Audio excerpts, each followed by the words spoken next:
Hey guys, Steven here back with another video. Today I'm going to teach you how you can turn a black and white image into a colored image using NeuroFilters on Photoshop. So the filter we're using today is called Colorize, and it works super easy. All you have to do is press one button. They just introduced this in the new Photoshop update, so make sure you update your Photoshop if you want to follow along with this video. If you guys enjoy this video, make sure to hit the thumbs up button. And with that being said, let's get straight into it.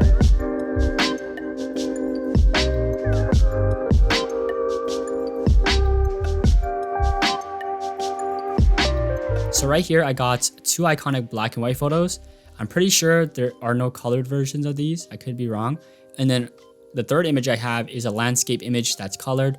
And it's sort of just a test to see how well this works. Usually you would use color restoration techniques for like a portrait like this.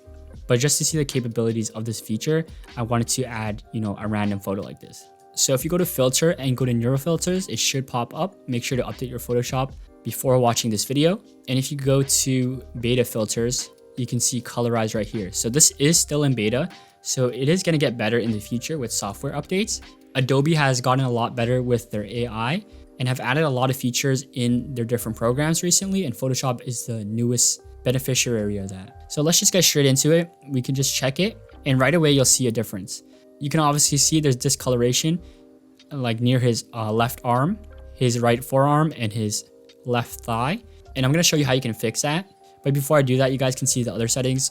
The first three are for like color grading, just to adjust the colors. You don't have to do that. I would actually recommend not do it within the NeuroFilters.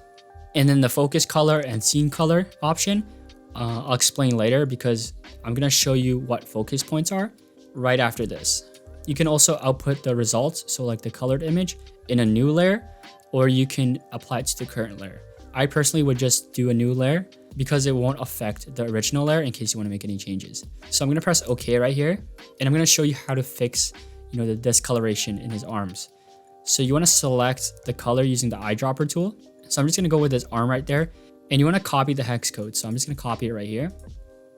So you can see right here, we have it on a new layer. So if anything goes wrong, you can just delete it. But we're going to go back to NeuroFilters, and I'm going to show you what focus points are and how you're able to add color. So we're going to go to Colorize. We're going to colorize it again. It won't do anything because they already did it. We're going to select the color. So I'm just going to paste the color that we copied. And we want to select focus points. So focus points are where you want to add the color. So I'm going to add it to his forearm and his arm and his leg. And after everything, you can see they've added color. So I think this is pretty cool. You can see in the top left now, there's some like distorted color. So what you can do if you want to fix that is, if you want to remove any color, you would just go back to Colorize and then add black at this point. So to make it black and white again, just select black as the color and add it to the focus point. So if we go to focus color and scene color, basically focus color is the colors you added and scene color is what they initially did to the photo. So this is a perfect example of a situation you would use it in, and I think it looks really, really good. Next, we're going to do Muhammad Ali. This is a little bit different because there's different elements than just his face. There's someone else on the ground, and there's a background, and there's like a foreground, and there's like an actual floor and a ground. So we're going to go to filter, NeuroFilters, and I'm going to see how this looks like. I don't think it's going to turn out amazing, but I could be wrong. So you can see here, it's actually surprising how they detected this would be red. I don't know how that works, but that's crazy. So I think this is pretty good. You can see the back, some people are colored, but the main subject is colored. So in this situation, it'd be perfect to maybe add color just in the background. I'm gonna add light blue to the floor, just so it gives a little bit more realism. But the problem is it might bleed onto this guy on the ground right here, but we can test it out. So you can see what happens here. Maybe make it a little darker. Yeah, not a good look. Maybe in the corner, like right here. Yeah, maybe not a good look to add color in this one because there's too many elements in it. So I'm gonna remove it. But overall, pretty good job. You can also see the color sort of bleeds into the background. But I think this is probably the best you can get with color restoration. And lastly, I'm going to show you the landscape image. And the reason I chose this image in particular is because there's so many colors and it's also a landscape image. So it's sort of left field for something like this. So I'm actually going to duplicate this and make it black and white. So we're gonna restore the color and we're gonna compare it to this. So right here we colorized it. Obviously it doesn't look good, but I'm gonna show you the power of focus colors. And the reason why it turned out green and like brownish is because typically this thing is used for portraits like I mentioned before. But let's just say we wanna add a focus color. And this is a great example of an image that you would use it on because there's not a lot of like skin tones in it. There's actually no skin tones in it because there's no human in it. So I'm just gonna add blue to the sky. And you're gonna see how this dramatically affects the photo.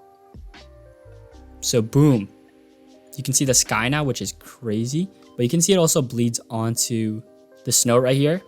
So if I just click where the snow is and click on that point, we can just make it black.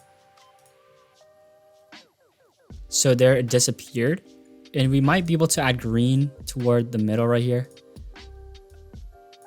A very pale green, so not that bad. And then lastly, I'm gonna add a point to the bottom right where it's just black. So there you go.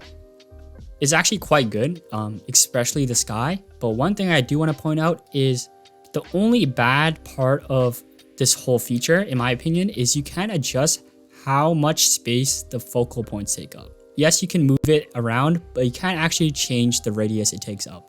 So when I placed the green in the middle, you could see it affected the bottom right, so I had to add another color. I wish I didn't have to do that. So if you just compare the before and after, you can see it's obviously different. But for having no data about what the colors were, I think it's quite impressive that you can just add colors in. So once again, before and after. And before and after. So yeah, hopefully you guys enjoyed this video. Hopefully it helped you out. If it did, hit the thumbs up button and stay subscribed if you want to check out my future videos on Photoshop. I'm also going to leave a link to a Photoshop playlist tutorial in case you want to check out more videos like this. And yeah, my name is Steven, and I'll see you in the next one.